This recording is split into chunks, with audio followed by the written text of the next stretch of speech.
Good morning. इस video में हम जानेंगे समकालीन भारतीय समाज में शिक्षा जो है उसका पहला यूनिट।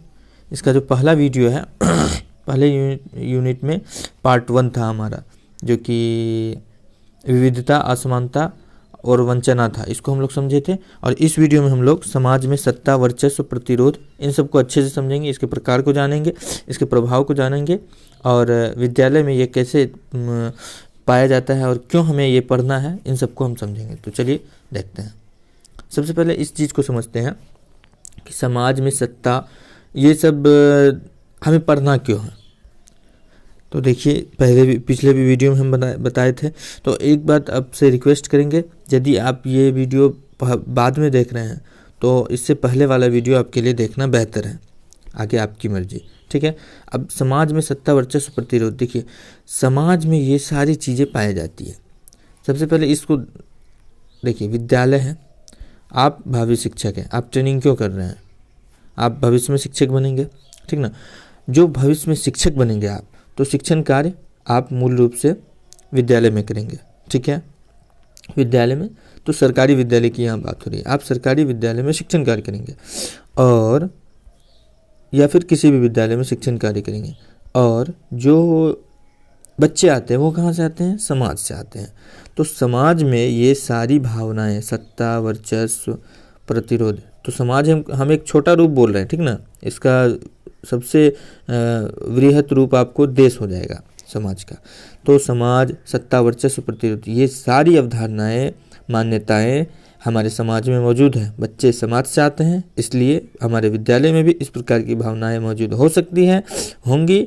तो हमें उस परिस्थिति में किस प्रकार से समावेशी शिक्षा को लागू करना है, समावेशी शिक्षा के अंतर्गत बच्चों को शिक्षा प्रदान करनी है, किस प्रकार से, ये हम लोग इस अध्याय को, इस यूनिट को, या फिर जो डीएलएड के जितने भी प्रशिक्षण के पेपर हैं उसमें हम लोग मूल रूप से यही चीज़ समझना है।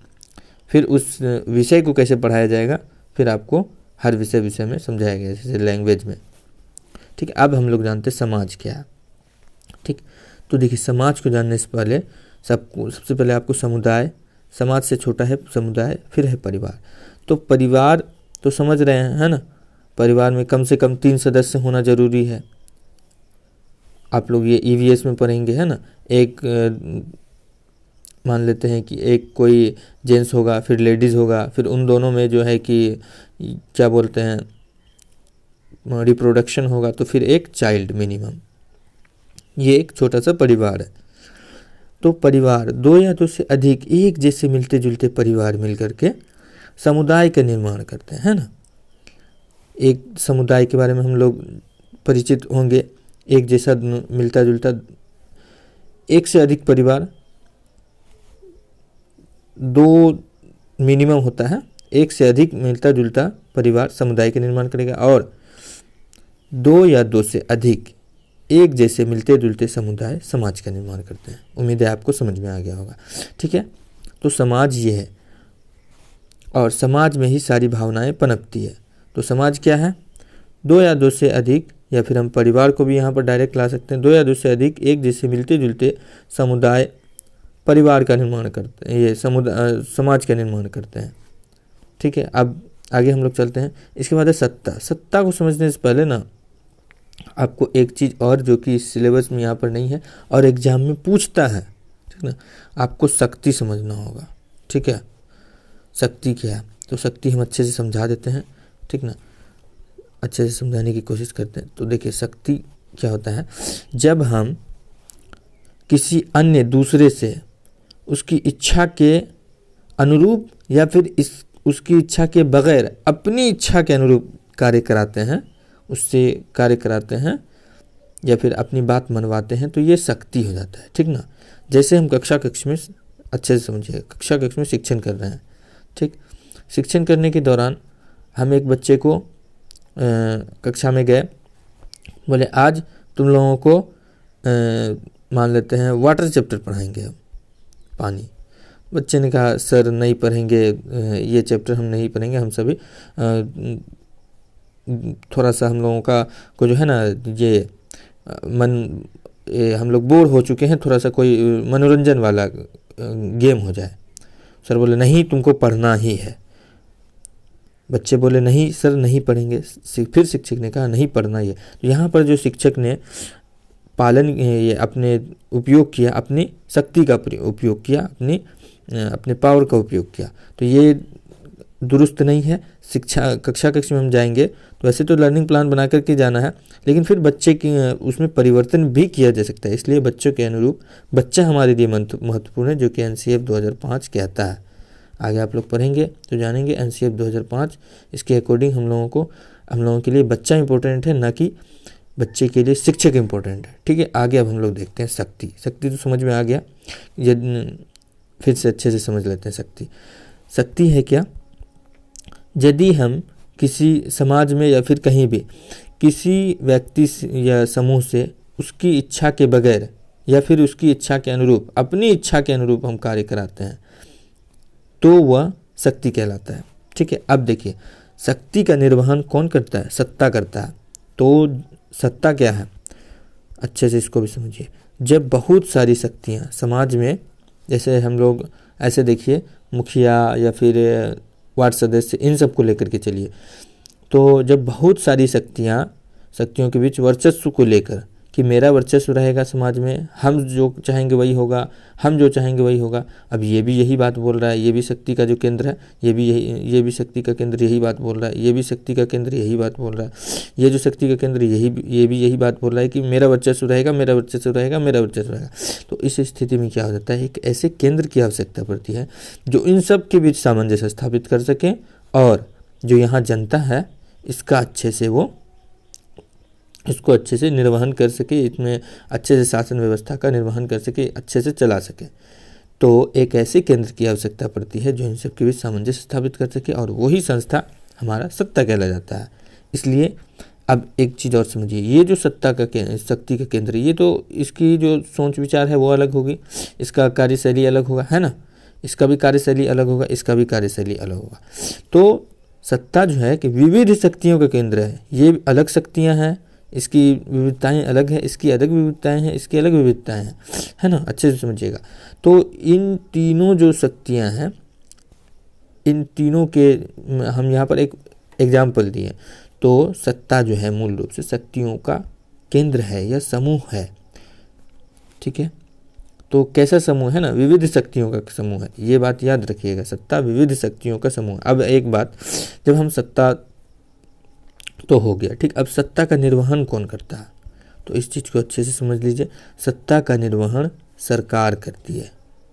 तो यहीं पर अब आ गया, सरकार क्या करती है, सत्ता का निर्वहन करती है। अब एक बात और सुनिए, समझ लीजिए। सरकार जो है, इसको भी आपको पढ़ना पड़ेगा, थोड़ा सा समझना पड़ेगा। एक्चुअली ये एग्जाम में नहीं आता है, लेकिन आपको समझना पड़ेगा। सरकार क्या है, सरकार राष्ट्र हित के लिए या फिर जनता हित के लिए हमेशा अच्छे कार्य करने को तत्पर होती है, लेकिन परिस्थितिवश वो तो अच्छा कार्य करती है, लेकिन हो सकता है अब कुछ जनता को उसका कार्य अच्छा लगे, यहाँ की जनता को अच्छा ना लगे, क्योंकि सब जगह की पृष्ठभूमि अलग है। तो जब अच्छा नहीं लगता है तो ही इसको तो अच्छा लगा, ये संतुष्ट है, इसको अच्छा नहीं लगा तो ये क्या करेगा, धीरे धीरे इसमें वंचन का भाव पैदा होगा। अगर सरकार बार बार ऐसा कर रही है वंचन का भाव, तो इसमें वंचन का भाव पैदा होगा, और ये इसमें विरोध का भाव धीरे धीरे जन्मेगा। तो उसको हम लोग आगे जानेंगे, आगे है वो, ठीक। अब है हमारे आगे सत्ता, समझ में आ गया, ठीक ना। ये हम लिख दिए हैं एक शॉर्ट की के टाइप में, ताकि आप लोगों को अच्छे से समझाया जा सके। इसको एक बार हम पढ़ देते हैं। सत्ता विविध शक्तियों का केंद्र है, अर्थात शक्तियों का समूह, ठीक ना। अभी हम बता ही चुके। अब देखिए सरकार के बारे में भी कुछ लिखा हुआ है। सत्ता में प्रयुक्त शक्ति का उपयोग सरकार करती है, इसको अंडरलाइन कर दिया है हमने। उसके परिस्थिति अनुरूप सरकार का शासन। अब एक बात ये भी चलिए दिमाग में आ गया पढ़ने से, सरकार जो है उसका शासन क्या, हमारे देश में जो सरकार है वैसा ही सरकार का शासन है क्या, वैसा ही शासन पूरी दुनिया में है? बिल्कुल नहीं। भूटान में अभी भी राजतंत्र है ना, भूटान में अभी भी राजतंत्र है। और बहुत ऐसा देश है जहाँ की तानाशाही शासन है, जैसे मान लीजिए दक्षिण कोरिया, ये किम जोन जहाँ के वो हैं, वो तानाशाह हैं। तो इस तरह से है कि सरकार विभिन्न परिस्थितियों के अनुरूप सरकार का शासन अलग अलग होता है। इस बात को याद रखिए, विभिन्न परिस्थितियों एवं स्थितियों के अनुसार सरकार का शासन अलग अलग होता है। तो जिनको ये सारा का जो है ना नोट्स बना हुआ है, हम कोशिश करेंगे बनाने का। जिनको नोट्स चाहिए होगा पेड नोट्स में मिल सकता है। पेड नोट्स में मिल सकता है क्या? मिलेगा ही। विभिन्न परिस्थितियों के अनुसार सरकार का शासन अलग अलग होता है, ठीक ना। इस चीज़ को अच्छे से समझिएगा, सरकार का शासन अलग अलग होता है। अब इसमें अच्छे से अगर इसकी ज़रूरत होगी तो हर शासन व्यवस्था को हम बता देंगे। सरकार का शासन अलग अलग होता है। अब जैसे कि कहीं राजतंत्र है ना, राजतंत्र है, लोकतंत्र है, प्रत्यक्ष लोकतंत्र है, अप्रत्यक्ष लोकतंत्र है, तानाशाही है, 10 प्रकार का लगभग, बहुत हर परिस्थिति में अलग अलग होता है। तो कम से कम हम आपको 8-10 प्रकार का बता सकते हैं, तो उसकी ज़रूरत नहीं है एग्ज़ाम व्यू के लिए, एग्ज़ाम के व्यू के लिए। चलिए अब देखते हैं वर्चस्व। यहाँ हमारा था तीसरा, देखिए खत्म क्या हुआ है, समाज खत्म हो गया, सत्ता खत्म हो गया।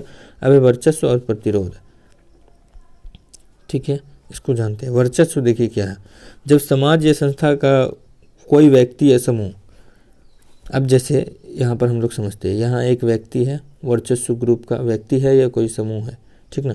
वो क्या कर रहा है, यहाँ पर संसाधन मौजूद है और इसको यहाँ पर जनता है, इसमें वितरित करना है, बांटना है।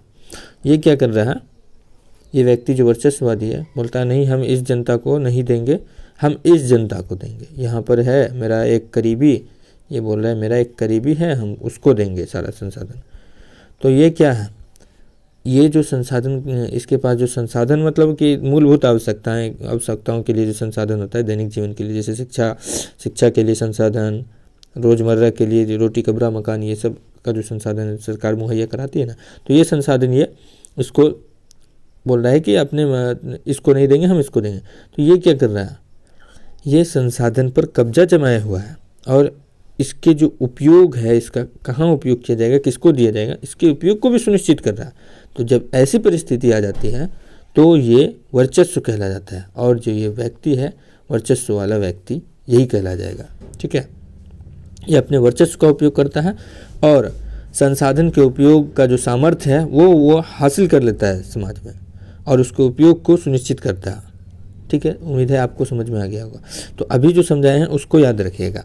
तो जब इस प्रकार की भावनाएं लोगों का जो हरकत है ये करेगा कोई वर्चस्ववादी व्यक्ति या समूह, और यहाँ अभी इसको अच्छे से समझिए, यहाँ पर हमारा संसाधन है, ये संसाधन है कोई भी, जैसे विभिन्न प्रकार की योजनाएं आती है उन सबको समझ लेना। यहाँ पर है लोग और यहाँ है करीबी लोग, और ये है वर्चस्व, वर्चस्ववादी जो वर्चस्व का निर्वहन कर रहा है।